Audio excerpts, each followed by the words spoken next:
7 de la noche con 44 minutos. Continuamos en las claves del día. Conversamos con Gonzalo Banda, analista político. Él se encuentra en Reino Unido. Y más allá, señor Banda, buenas noches, bienvenido. Del mensaje de este discurso del presidente Pedro Castillo en el Congreso de la República, preguntarle cuál es su análisis con relación a la última declaración que ha dado el Premier, en el que ha dicho que sí se había incluido un adelanto de elecciones generales dentro de este mensaje, pero que fue decisión del propio mandatario retirarlo a último momento, que lo respetaba, por supuesto, el gabinete.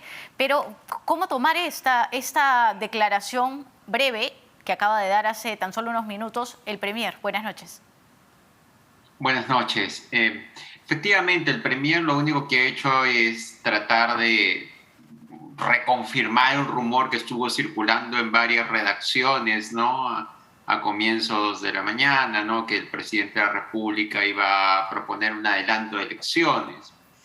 Lo que es real o no, no lo sabremos en un momento, ¿no? Después de todo el secretismo que se ha manejado la agenda del presidente en los últimos días.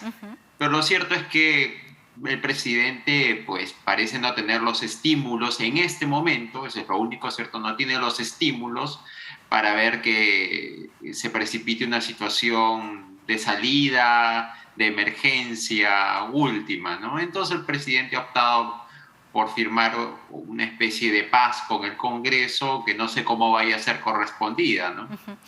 Esta especie de paz, como lo denomina usted, ¿podría generar un enfriamiento de las aguas, vamos a utilizar este tipo de términos, con relación a la moción de vacancia presidencial?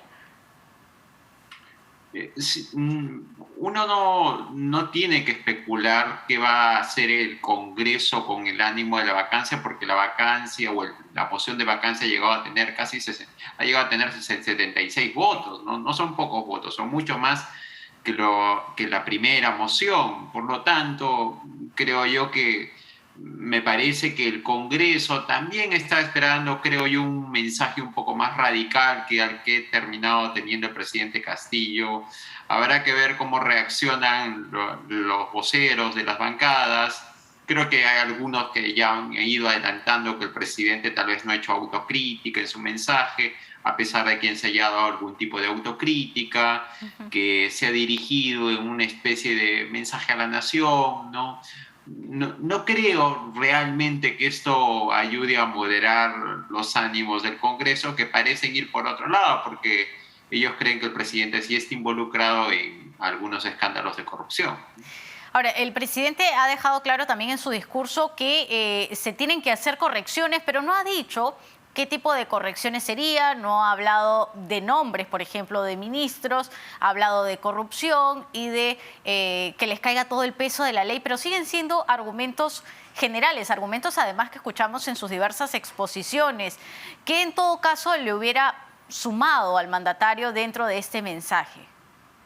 Como tú lo acabas de decir, ¿no? Individualizar las culpas, tratar de pedir perdón por hechos concretos, la generalidad es siempre un discurso político de disculpas, no hacen sino pues retratar una especie de carencia de reflejos políticos, ¿no? Entonces el presidente, al no personalizar esto, al no fijarse en determinados episodios que puedan haber significado una justa autocrítica, en el fondo pues retrata un ánimo de tratar de conciliar más que de un espíritu de autocrítica, ¿no?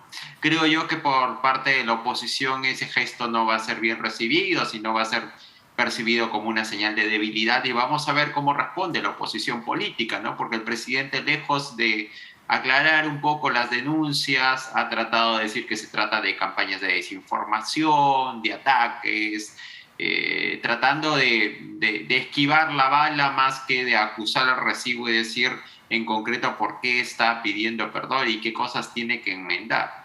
Ser más puntuales, efectivamente. Muchas gracias, Gonzalo Banda, analista político, por estar con nosotros en las claves del día. Él nos acompañaba desde Reino Unido. Nosotros, por supuesto, tenemos más información porque además el presidente del Consejo de Ministros, Aníbal Torres, ha negado conocer a la cuestionada empresaria Carelyn López. Y esto porque un diario ha hecho público que personas cercanas al Premier estarían influenciando para que Carelyn López cambie su discurso, cambie su versión. Veamos la nota.